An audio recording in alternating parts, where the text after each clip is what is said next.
오늘 말씀은 요한복음 11장 28절에서 37절까지 말씀입니다. 오늘 말씀은 나사로가 죽고 나서 예수님께서 나사로 장례가 치르는 곳에 가셔서 이제 마르다를 만나고 마리아를 만나고 그 뒤에 나사로를 살리시게 되는 본문입니다. 그 중에 오늘 본문은 마리아를 만나서 마리아와 이야기를 나누는 내용이 기록된 본문이에요. 예수님께서는 나사로가 병들어 죽게 되었다는 소식을 전해 들었습니다.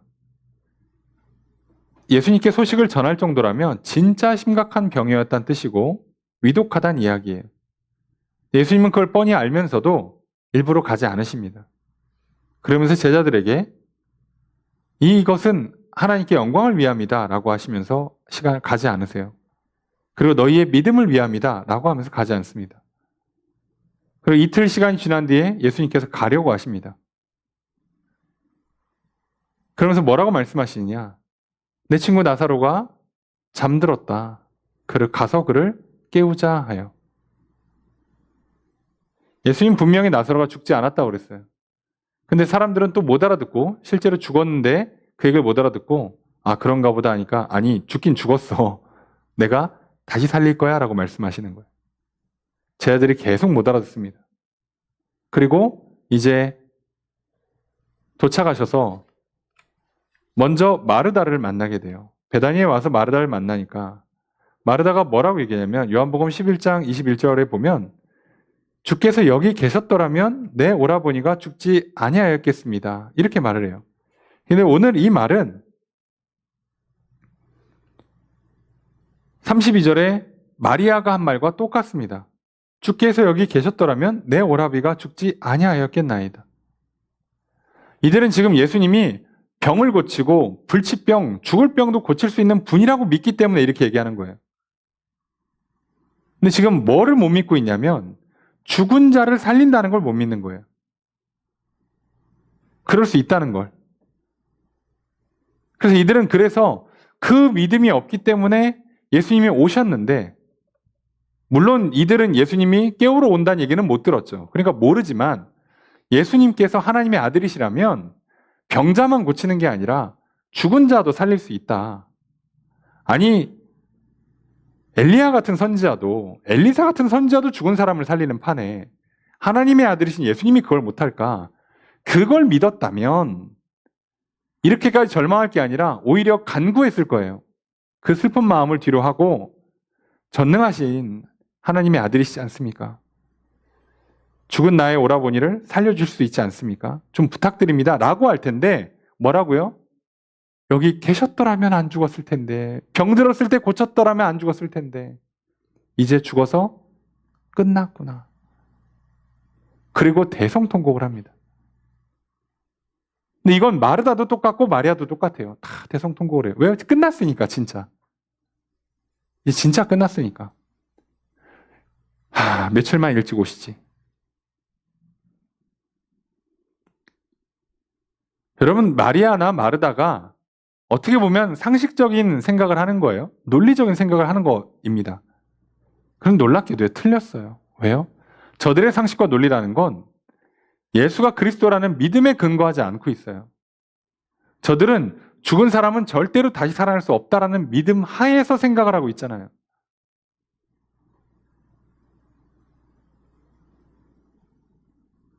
놀랍게도 그 믿음은 틀렸다니까요. 이미 구약에 죽은 사람을 살렸었잖아요.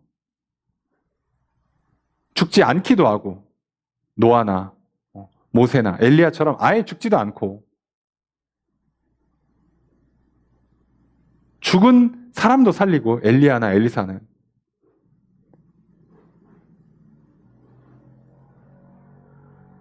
그리고 시간 순서에 따라서 다를 수 있지만요. 벌써 예수님이 지금 죽은 사람 살리는 게 처음도 아닐 겁니다. 성경이 온전히 시간순 기록이 아니라는 걸 좀 생각해 보면 벌써 죽은 사람 몇 사람을 살렸어요. 이렇든 저렇든 저들이 슬퍼하는 건 참 당연해 보이면서 동시에 죽은 사람을 살리시는 예수 그리스도에 대한 믿음이 적어요. 그럼 예수님께서요, 이제 오셔서 뭘 하는지 아십니까? 만약에 나사로만 살리는 것이 목적이었다라고 한다면 예수님은 곧장 나사로 있는 무덤에 가서 나사로를 살려냈을 거예요.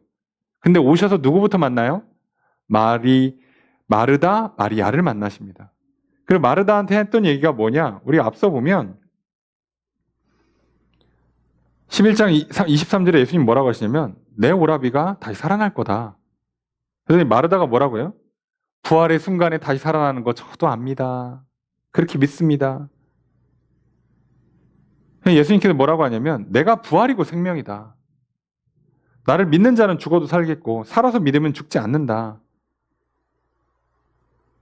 라고 하니까 마르다가 뭐라고 고백합니까? 27절에 주여 그러하이다. 주는 그리스도시요 세상에 오신 하나님의 아들이신 줄 내가 믿나이다. 마르다에게 믿음을 넣어준 다음에 그 다음에 마리아를 찾아요. 지금 예수님은 이 모든 일을 무엇 때문에 하고 계십니까? 믿음을 넣어주려고 하고 계시는 거예요.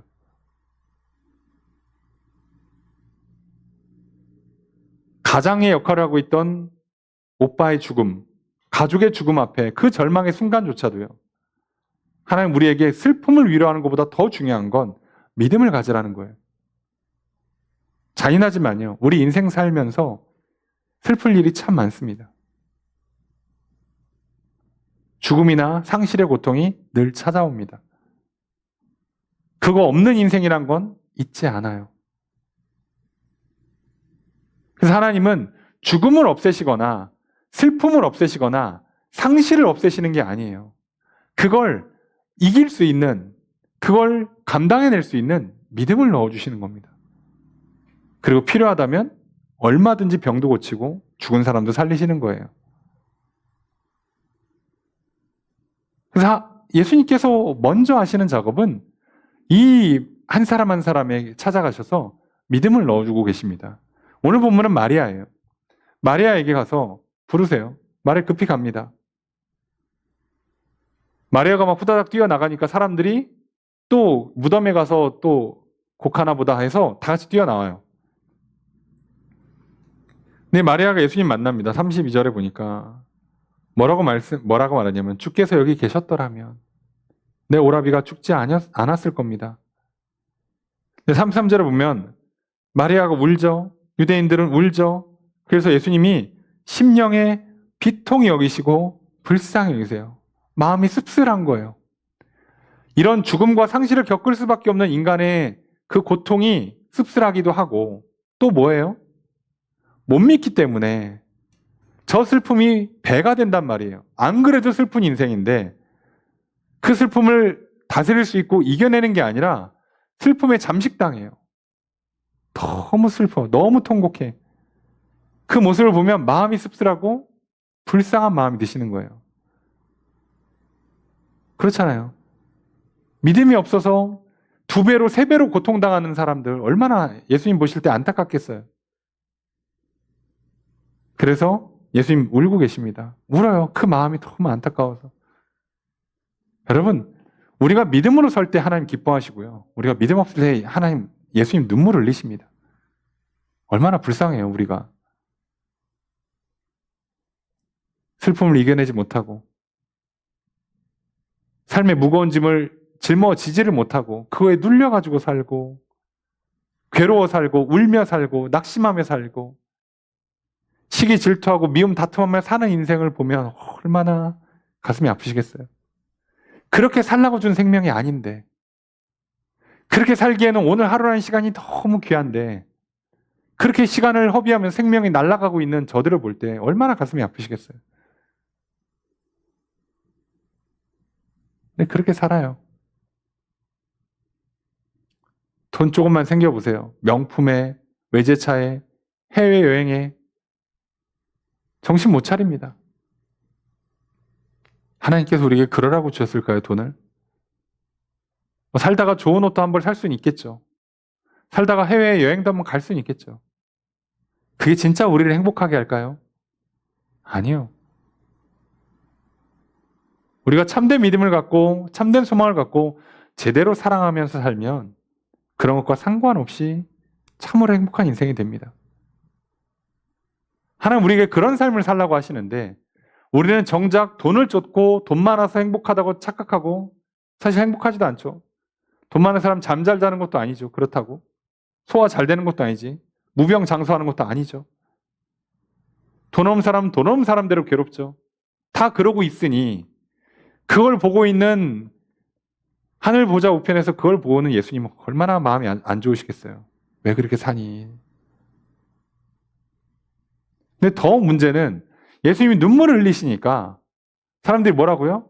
얼마나 사랑했으면 슬퍼하시나 하면서 공감하는 사람들이 하나 있고요. 또 한 사람은 37절에 보니까 아니 맹인의 눈도 뜨게 하시면서 아이고 죽은 사람 못 살리나? 그거는 할 수가 없었나? 이렇게 반응을 해요. 저들은 그저 눈에 보이는 것만 보고 괜히 예수님도 우니까 나도 마음이 좀 짠하네. 예수님도 진짜 많이 사랑하셨나 보다. 그냥 감정적으로 접근하는 사람들이 있고요. 누구는 아유 능력이 그것도 없어가지고 어떻게 해. 그러면서 능력을 얘기합니다. 눈에 보이는 것만 쫓아가는 사람들. 근데 예수님은 뭘 말씀하시고 싶으실까요? 믿으란 얘기예요. 그리고 나사로의 죽음과 나사로의 부활은요. 결국 뭘 보여주시는 거예요? 예수님의 죽음과 부활을 예표하는 거예요. 미리 보여주시는 거예요. 일부러 시간도 3일 맞추잖아요. 그래서 무덤 열고 나오는 것도 똑같이 맞추잖아요. 돌무덤 열고 나오게 하시잖아요.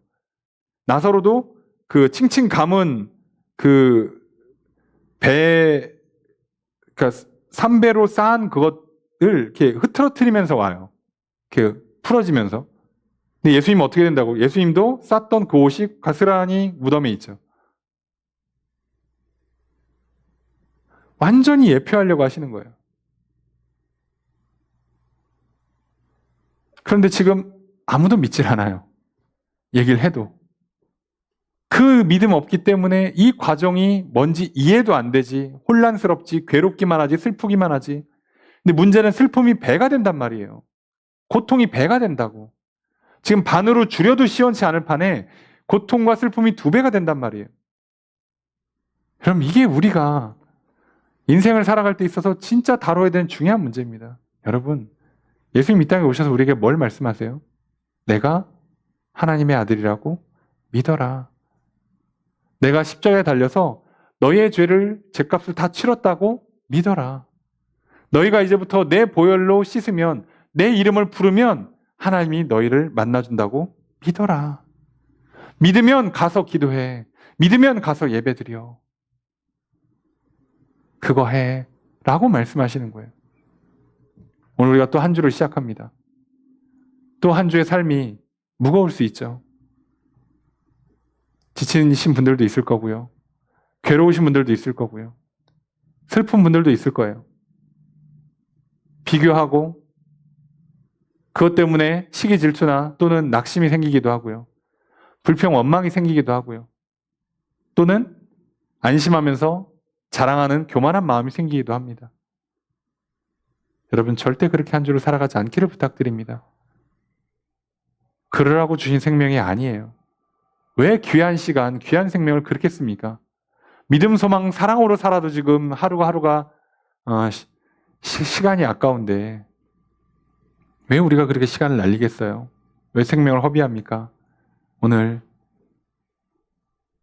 천지 만물을 창조하시고 나를 만드신 하나님을 믿으시고 죄 가운데 무너지고 죽을 수밖에 없는 나를 불쌍히 여기사 예수를 이 땅에 보내셔서 십자가에 달려 그 보혈로 나의 죄를 용서하신 하나님을 믿으시고요. 그러니 그 예수의 십자가, 예수의 그 대속을, 예수가 그리스도 되심을 믿으시고요. 이제 예수님 믿고 예수님 이름 불러서 하나님 앞으로 서십시오. 예배를 받아주실 것이요, 기도를 들어주실 것이고, 나를 만나주실 것이고, 나를 용서하시며, 나를 새롭게 하시며, 나를 복되게 하실 것입니다. 이 믿음을 가지고 한 주를 살아간다면 오늘 하나님께서 뭐라고 말씀하신지 이해가 되기 시작할 거고요. 오늘 부활의 능력이 나타나 대역전의 승리가 내 삶에 나타날 줄로 믿습니다. 안 될 것 같은 일이 되고요. 망했다 싶은 인생이 살고요. 그런 놀라운 역사가 일어날 줄로 믿습니다. 그 삶을 살아내라 하십니다. 여러분 믿음으로 나아갑시다. 우리가 뭐 더 많은 게 필요하겠습니까? 오늘 그저 예수 그리스도를 믿는 우리에게 이 부활의 역사가 내 영혼이 살고 내 삶이 구원받고 인생이 역전되는 놀라운 역사가 있을 줄로 믿습니다. 그래 우리가 하나님 앞에 이 시간 기도했으면 좋겠어요. 하나님 믿으라 하시니 감사합니다. 지금 내 눈앞에는 죽음이라는 절망이 있고 지금 내 눈앞에는 힘들고 괴롭고 무거운 짐들이 나를 어렵게 만들지만 하나님 결코 저런 것들은 나를 죽이지 못합니다. 하나님보다 크지 않습니다. 하나님 이곳에서 나를 건져주실 걸 믿습니다. 하나님 승리할 줄로 믿습니다. 죽은 자를 살리신 하나님 무엇을 못하시겠습니까? 오늘 나를 변화시키시고 나를 새롭게 하시고 나를 복되게 하시며 나를 기적의 주인공으로 만들어 주실 줄로 믿습니다. 이 믿음 붙들고 나아가는 나를 기쁘게 받아주시고 이 믿음 약해지지 않도록 붙잡아 주시고 굳센 믿음으로 살아서 이 한 주 부활의 역사가 있게 하여 주시옵소서. 역전의 승리가 있게 하여 주시옵소서. 복이 있게 하여 주시고 기적이 있게 하여 주시옵소서. 우리가 기도했으면 좋겠어요. 또 각자의 기도 제목들과 여러 중보의 제목들을 놓고 기도했으면 좋겠습니다. 오늘 하나님께서 우리의 기도를 들으시고 응답해 주실 줄로 믿습니다. 간절을 구하는 기도의 제목들이 응답받는 이 시간, 응답받는 이 한 주가 되기를 주의 이름으로 축복합니다.